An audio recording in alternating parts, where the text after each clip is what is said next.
Oil prices bubbling back up to just under $96 a barrel on worries that Turkish attacks on Kurdish areas of northern Iraq could lead to supply disruptions. There are also concerns that oil inventory numbers out tomorrow will show a sixth week of dropping crude stockpiles.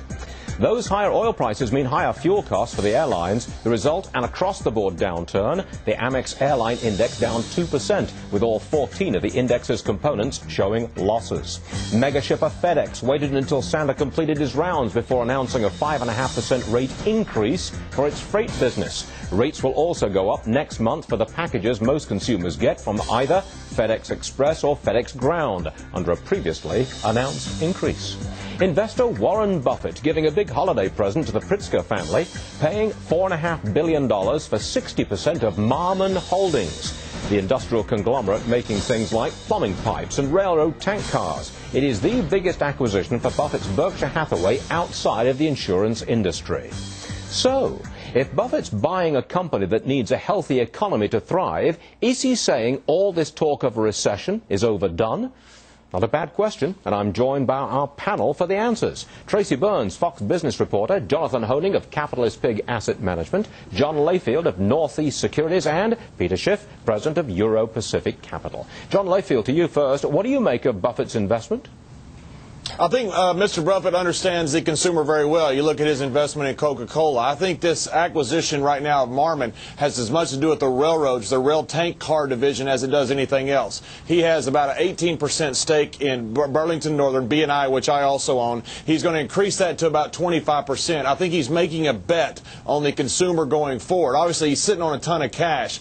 There's been talk that he's made overtures about some of this distressed debt. We'll wait and see what that is, but I think Buffett is making a concerted effort on the U.S. consumer here, as is Carl Icahn on transports when he stepped into CSX. All right. Jonathan Honing, is that what Warren Buffett is telling you about this investment? Well, I don't think Buffett thinks about the consumer looking out 6 months or 12 months or even 18 months, Stuart. I mean, Buffett is the quintessential long-term investment. And, he really acts more like a private equity company these days. I mean, he likes to buy family-owned businesses that are not publicly traded and hold on to them for decades and decades. I mean, Bradshaw, you mentioned Coca-Cola. He's held that stock for literally decades. So I think Buffett is looking at this truly for the next 20, 30, 40 years, and we could very easily be getting some economic slowdown in the next 20 or 30 months. All right, Tracy, he's got, what I'm told, like $40 billion to spend, and he chooses to spend a very small part of it on an industrial company which depends upon economic expansion for success.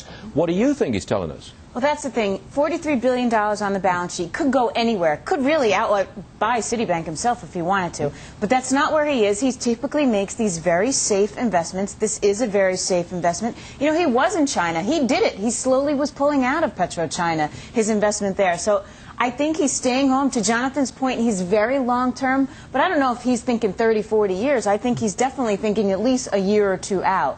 So I don't think he's expecting to benefit from this within the next 6 months. All right, Peter Schiff, you've been telling us that the American economy is really headed south, big time. Do you think that Mr. Buffett is making a mistake with this industrial investment? Well, I don't know. I mean, I think Buffett is way too smart to be betting on the American consumer. So when I look at this company and see their manufacturing, they're involved in mining and agriculture, they have overseas operations, maybe Buffett is looking more towards their export potential. But wait a minute, Peter. Supposing he is looking at the American consumer and likes what he sees. Well, I think I think if he was looking at the American consumer, he would be involved in more pure plays on the U.S. consumer. I mean, he would be looking at the retailers that are beaten down, or maybe some of the home builders. You could argue that this is a pure play on the American economy.